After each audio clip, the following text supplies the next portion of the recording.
Hello, good afternoon, friends. Today we'll start a new topic, and that is kinetic theory of gases.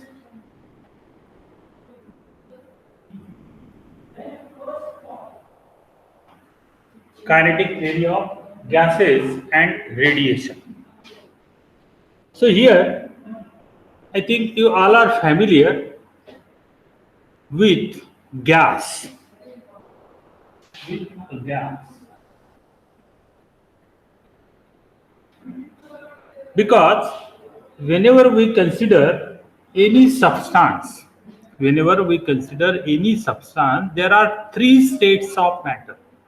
There are three states of matter, and as far as matter is concerned, the first state is solid state, solid, liquid, and gases. So these are the three states of matter, and you all are familiar with all these states. So here, as far as these three states of matter are concerned, we have certain laws of gases. The first one is Boyle's law. First one is Boyle's law. Boyle's law. According to which P is directly proportional to P is directly proportional to V. P is directly proportional to V. What is P? P is nothing but the pressure of a gas. And what is V? V is nothing but volume of a gas. And this is at constant temperature. At constant temperature, we get P is directly proportional to V. Actually, P is inversely proportional to V. P is inversely proportional to V at constant temperature. Then we have another law. What is that? Charles law. Charles law. According to this, V is directly proportional to V is directly proportional to T. V is directly proportional to T at constant pressure. At constant pressure. And there is another law. What is that? Gay-Lussac's law. According to this law, P is directly proportional to T at constant volume. Means we have basic three laws of gases, and according to that, P is inversely proportional to volume, or the same law you can write it as V is directly proportional to 1 upon P, means V is inversely proportional to pressure at a constant temperature. Charles law, according to this law, volume of a gas is directly proportional to the temperature at constant pressure. And there is another law. What is that? Gay-Lussac's law. According to this law, P is directly proportional to T at constant V. So these are the three basic laws which you might have learned in 11th standard. And if you combine these three laws, then we get one equation PV. PV is directly proportional to T. PV is directly proportional to T. Means as V is directly proportional to T, P is directly proportional to T, so that you will get PV is the product of these two must be directly proportional to T. So this is the relation which we can obtain by using these two laws. PV is directly proportional to T. Or if we use one constant of proportionality, then the same law you can write it as PV is equal to RT. This is for 1 mole of gas. This is for 1 mole of gas. And if there are n number of moles, then you can write it as small n. PV is equal to nRT. PV is equal to nRT. This is the another equation. This is the another equation for PV. So the same equation you can write it as P1 V1 by T is equal to P2 V2 by T2. This is T1. So is equal to constant. Means if you use the same equation like that, P1 V1 by T1 is equal to P2 V2 by T2. So all these basic laws you might have studied in earlier standard, and now from this we can have another equation, and what is that? N is equal to mass of the gas. This N is equal to mass of the gas upon molar mass. Molar mass. So what is molar mass? Mass of the gas. I think you all are familiar with this word, mass of the gas. But molar mass is nothing but mass. Molar mass is nothing but mass of the 1 mole of gas. Mass of, this is nothing but mass of 1 mole of a gas. So if you measure the mass of 1 mole of a gas, then it can be called as a molar mass. It can be called as a molar mass. Now, this is mass of the gas, which is denoted by capital M. This is denoted by capital M, and this molar mass is denoted by M0. M0 means M suffix 0. M suffix 0. So this is molar mass, and N is equal to mass. It is the ratio of molar mass of the gas upon molar mass, and this is also equal to N divided by Na. Na. What is Na? This N is the total number of molecules in a gas. Total number of molecules in a gas, and this is Na. Na is the Avogadro number. This Na is the Avogadro number, and it is nothing but the number of molecules in 1 mole of gas. This Avogadro number Na is nothing but number of molecules in 1 mole of gas. This molar mass means mass of 1 mole of gas, and this Na means number of molecules in 1 mole of gas. Means if you have 1 mole of gas, then there are how many molecules? So this will give us by this factor Na, which we call it as Avogadro's number. Okay. So here PV is equal to nRT, and this R is the universal constant. This R is universal constant, and its value is 8.314. 8.314 joule per mole per Kelvin. So joule per mole per Kelvin, this is the unit of universal constant capital R, and its value is 8.314 joule per mole per Kelvin. So by using this equation PV is equal to nRT, this is called as ideal gas equation. This equation is called as ideal gas equation, and this equation is satisfied at a given pressure and temperature. Means this equation, it is satisfied by all the gases at all temperatures and pressures, and that's why this equation is called as the equation of a real gas, or equation of an ideal gas. Equation of an ideal gas. So this is the brief idea about the kinetic theory of gases, or as far as these basic laws are concerned. Okay. Now our aim is to study the equation for pressure.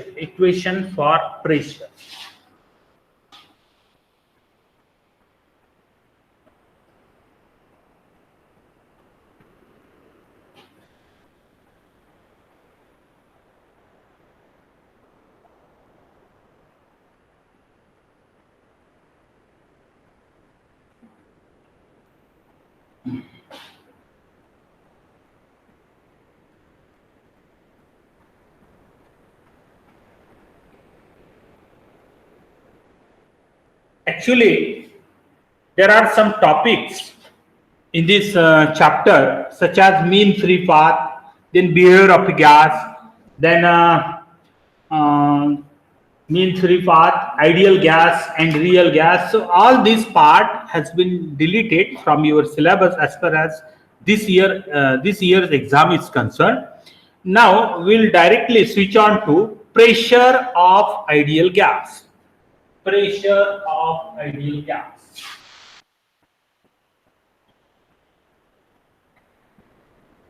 Of an ideal gas.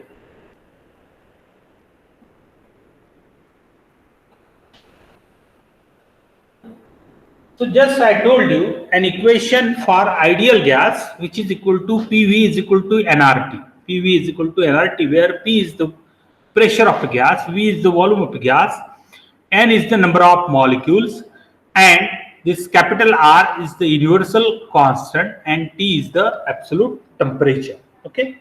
So our aim is to find out an equation for pressure of a gas. Actually, this pressure is nothing but the force per unit area. Force per unit area. Now, our aim is to find out the pressure of a gas enclosed in a container. Enclosed in a container, and for that, let us consider a cube.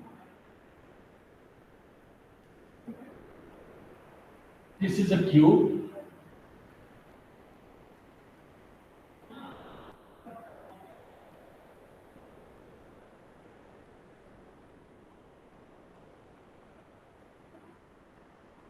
Okay, this is a cube, so call it as, this is z axis, this as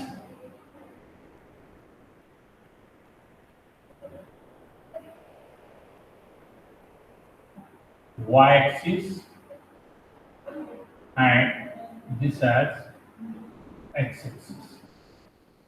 So x, y, z. So these are the three-dimensional system. Okay, three-dimensional figure. This is the cube, and in this cube, a gas is filled.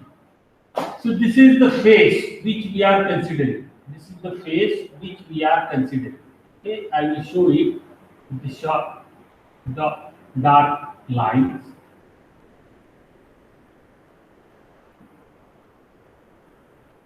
And here is a particle P or molecule P. So let us consider a cube, and in this cube a gas is filled. So here this is three-dimensional system, three-dimensional figure, x-axis, y-axis, and the z-axis. So you can see this is a particle P or a molecule P. And this molecule P is moving towards this dark phase. You can give the name as S. S is the dark phase of the cube, and towards this dark phase the particle or the molecule P is moving. So we know that as the gas is enclosed in a cube, all the molecules are moving randomly. All the molecules are moving randomly in all possible direction. And hence, what happened when these molecules move randomly in all possible direction, and when they collide with the faces of the container or faces of the cube, then it creates a pressure on these faces or what we can say, these are the walls of the container, or these are the walls of the cube. So as the molecules are striking, or as the molecules are moving towards these faces and they incident on the face, so what happened here, it creates a pressure. It creates a pressure, and this face is kept at a constant temperature T. Means the temperature of the face is constant.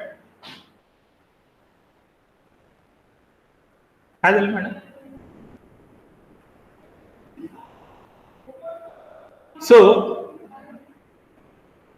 just a minute.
Sorry, due to some problem. Okay. So the particle is moving towards its dark face. Okay. So all the particles are moving in various directions, but for our convenience, we are considering only a single molecule which is moving toward this face. And the temperature of this phase is kept constant, that is T. T is the temperature of this dark phase. Okay. Now our aim is to find out the pressure created by the gas molecule inside the cube. And this pressure is created due to the collision between the molecules and the phases, or between the molecules and the walls of the container. As all these molecules are incident, or as all the molecules are colliding with these walls of the container, so it creates a pressure inside the cube. And our aim is to find out an equation for this pressure. So for that, let us consider n number of molecules, n be the number of molecules, total number of molecules in a cube. Okay. And out of that, we are considering only a single molecule, that is P, one single molecule. Here what happened, as the molecules are moving in various directions, so they must have a velocity v. V is the velocity of a molecule. But this V is a vector quantity. And it has three components. One component is in the direction of x-axis. The another component is in the direction of y-axis. And the third component is in the direction of z-axis. So, as far as this diagram is concerned, the velocity component in the direction of z-axis and in the direction of y-axis remains constant. Means there is no change in the component which lie in the direction of y-axis and in the direction of z-axis. And there is only one component. Of velocity, that is Vx. this component of velocity is responsible for the motion of the particle. Motion of the particle. Okay, and this particle is moving towards this dark phase. Towards this dark phase. Then what happened? When the particle strikes this dark phase, when the particle strikes the dark phase, what happened? Here, there is a collision between this molecule and the phase, okay, S. And because of that, here m is the mass of a molecule. Vx is its velocity. Okay. So as it is moving with this velocity Vx, it has momentum m into Vx. So momentum is equal to mass into velocity, that is Vx, m into Vx. So this is the momentum of this particle, which is present at P. When it collides with this phase, then what happens? There is a change in the direction of velocity. So Vx, this is the positive direction, or this is the positive velocity. So when it strikes with this phase, it gets rebound. And because of that, the direction of velocity, it gets reversed. Means after collision, this particle rebound from this phase and it will move in this direction with the velocity minus Vx. This is the positive velocity with which it strikes with the phase S. Means with the velocity Vx, it strikes with the phase S, and with the velocity minus Vx, it get rebound. After rebound from this phase, it will move toward this phase, toward this YZ plane, toward this YZ phase. Then again, it will strike with this phase and it will move towards the phase S. Means सबसे पहले क्या होता है? The particle will move towards the phase S. Okay, it strikes with the phase S with the velocity Vx. Then from the phase S, after collision, it get rebound with the velocity minus Vx. Okay, with the velocity minus Vx, it will move towards this phase. Again, it strikes with this phase and it will rebound from this phase and it will move towards its phase S. Means here there are two successive collisions. First of all, it will strike with this phase. After some time, again it will strike with the same phase. Means there is a certain time between two successive collisions. There is a time interval between the two successive collisions. And you will find that our aim is to find out change in momentum. So change in momentum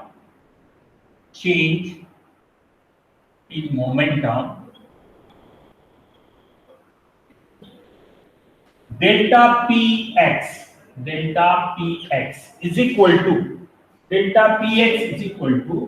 final momentum minus initial momentum. So what is final momentum?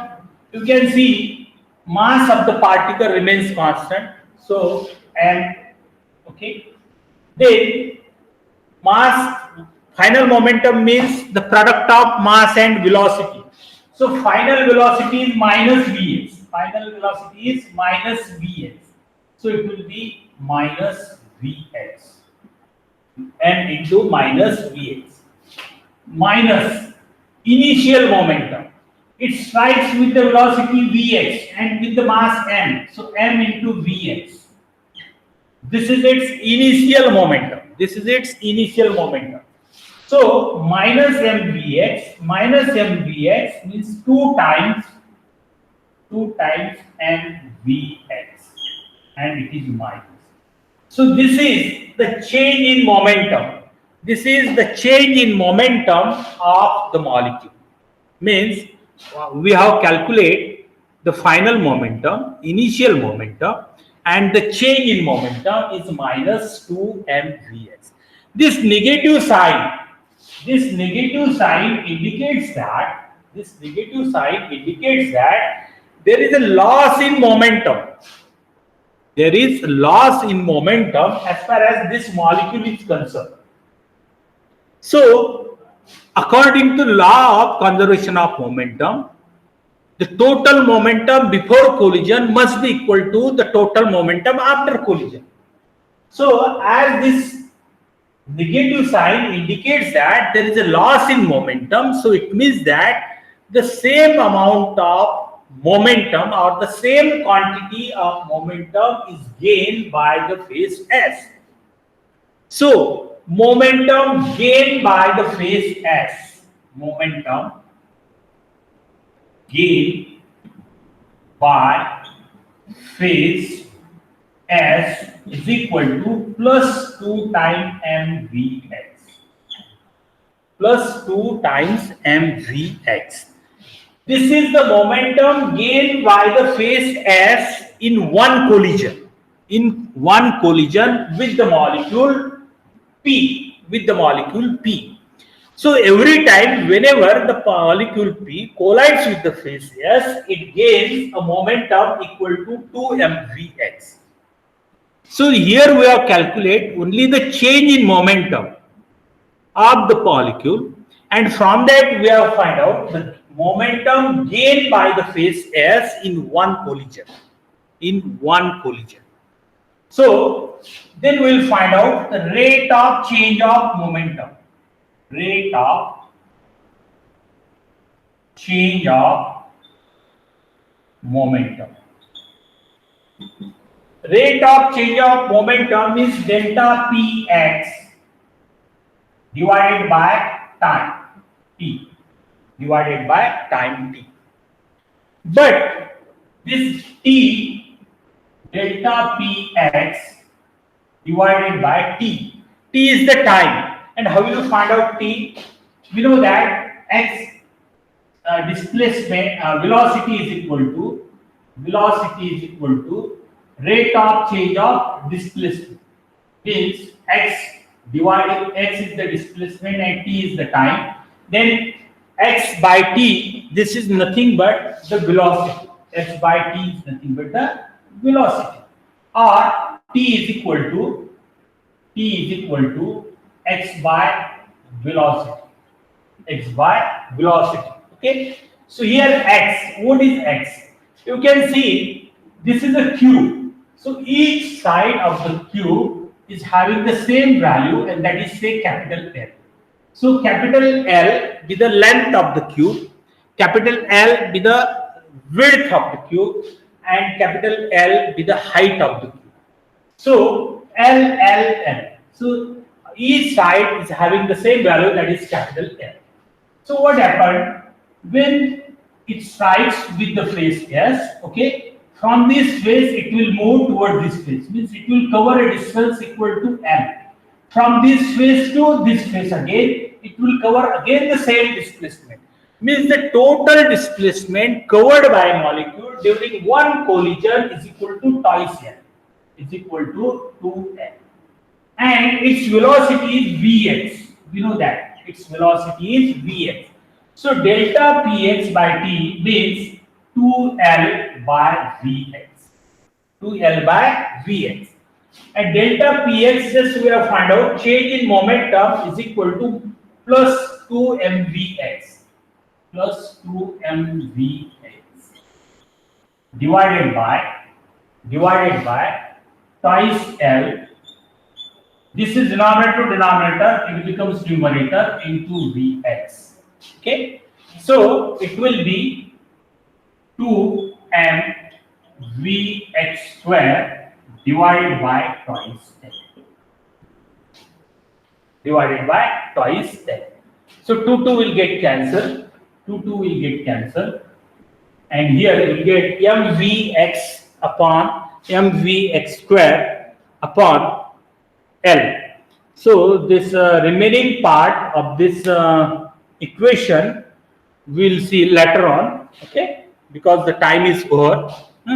And so in next lecture we'll continue the same derivation. So at home what you will do, you just try to understand the remaining steps in this derivation, and we'll continue the same derivation in the next lecture. Thank you.